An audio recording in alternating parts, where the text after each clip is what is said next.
All of us not really having been on a helicopter crash before, thinking we're going to see a plume of smoke from the movies and whatnot, and it was anything but that. Before I used to be the director of operations at Paradise Helicopters. So I got a text message saying that there was an aircraft that may have had a hard landing. Very shortly after that, I got toned out through the fire department because I happened to be working that day.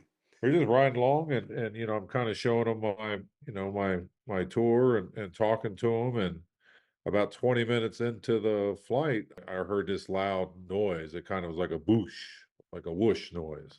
After the point of hearing that noise and getting thrown forward, time and everything just kind of blend, maybe less than a minute from that to us actually impacting, about 40 seconds maybe. I don't know the time in between that and then my first Mayday call, but I would say a couple of seconds.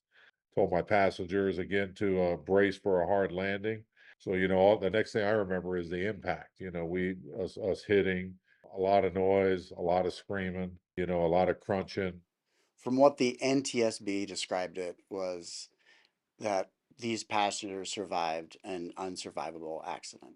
When the helicopter landed, it broke into pieces. It tore itself into pieces, and there was just fragments of the helicopter all over the place. The terrain was about as bad as you could get, just sharp, jagged rocks everywhere. My next recall is yelling for everybody to get the fire extinguisher and get out. I really didn't have a sensation of my place in the helicopter. I didn't know that I wasn't sitting right side up. The two men that were on board, I remember the brother kind of coming up and getting pretty close to me in my face, and he's like, "Hey, we got to get you out, Tim."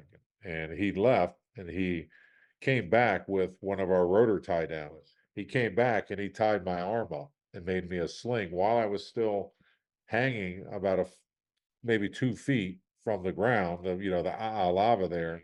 And then he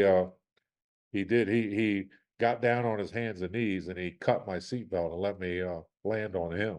The young man and that father, they did took me by my shoulders and they dragged me up on the hill about 30 feet. That's where everybody else was at that time. I don't remember a lot. I remember the paramedics putting me on a gurney. When I got inside, I got to see Calais. I saw him looking back at me. He was crying too. And then we went back for the pilot, who was a pretty good friend of mine, which is always kind of a weird thing to have to deal with, is picking up someone that you know really I well. do. I remember us landing in Kona. Calais looking back again, and I told him, I said, "Hey, thanks for the bumpy ride, boss." But just like looking at the totality of what happened, like again, shock, like just a sense of shock of like, wow, people are walking away from this. The tour pilot as well, the fact that they survived in that terrain, obviously we should give credit to him for his skills and his ability to navigate everything that happened to him in that moment to the point that they're all still here today. And So, in the 16 years that I've been flying helicopters, I've never seen anything quite like this, where one, an accident of that magnitude, and two, where everyone survived. That was something else. As bad as it was, it couldn't have happened with a better crew, a better outcome, and a better situation. So I thank you and your team.